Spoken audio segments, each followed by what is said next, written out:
আসসালামু আলাইকুম প্রিয় দেশবাসী। আজকে আমি দেশ নিয়ে কিছু কথা বলবো। হয়তো দেশ নিয়ে কথা বলার মতো অত বড় মানুষটা আমি না, তবুও যেহেতু আমি এই দেশেরই নাগরিক, এই দেশেই আমার জন্ম, এই দেশটা আমাদের, এই দেশটা সকল ধর্মের মানুষের, হ্যাঁ, সমান অধিকার। দেশটা 95% মুসলমান বসবাস করে আর 5% অন্য ধর্মের মানুষ বসবাস করে। এই দেশটা সবার। এই দেশটা নিয়ে যদি ষড়যন্ত্র হয়, আমার মতো সাধারণ মানুষও কিন্তু ঘরে বসে থাকবে না। হয়তো দেশ নিয়ে কথা বলার মতো যোগ্যতা আমার নাই, আমি একজন ছোট্ট পরিবারের সন্তান, কিন্তু যখনই দেখব আমার দেশ নিয়ে ষড়যন্ত্র হচ্ছে, আমার দেশটা রাগবল কেউ গিলে খেতে চাচ্ছে, তখন তো আমি আরও অন্যান্য মানুষ, সাধারণ মানুষ ঘরে বসে থাকবে না। তো সতর্ক হয়ে যাও ভারতের দালালরা, যারা দেশ নিয়ে ষড়যন্ত্র করছো, দেশকে অন্যের হাতে তুলে দিতে চাচ্ছো, তাদের উদ্দেশ্যে বলছি।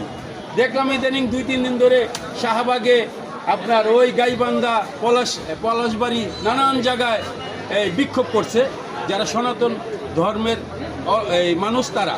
কিন্তু তার মধ্যে আবার কেউ দেখছি যে তারা আলাদা প্রদেশ চাচ্ছে, আলাদা দেশ চাচ্ছে। হ্যাঁ, এটা কী রে ভাই? এটা কি মোয়া যে বানাইলাম আর খায়া লাইলাম? এটা বাংলাদেশ, এটা স্বাধীন বাংলাদেশ।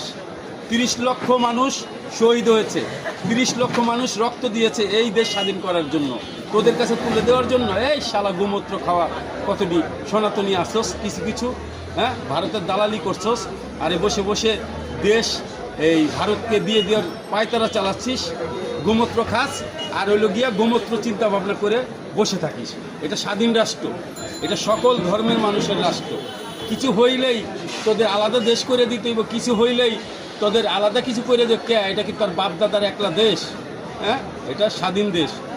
আর যারা এই যে ভারতের এজেন্ট আসিস, তাদের উদ্দেশ্যে বলছি, বাংলাদেশে যারা গোপনে গোপনে ভারতের দালালি করছিস, ভারতকে এদেশে আনবি আর এদেশকে ভারত বানাবি, এই বাংলাদেশের সাধারণ মানুষ যেই ধর্মের মানুষই হোক, আমি মুসলিম পরিবারের ছেলে, আর অন্য ধর্মের মানুষ চুপ করে বসে থাকবে না ঘরে। তোর মতো 2-4-5 সনাতনী, ওই যে ইন্ডিয়ার ওই যে মুদির দালাল, মুদির ওই যে গোমূত্র খাওয়া সনাতনী তোরা, আর যারা আছে সব ভালো।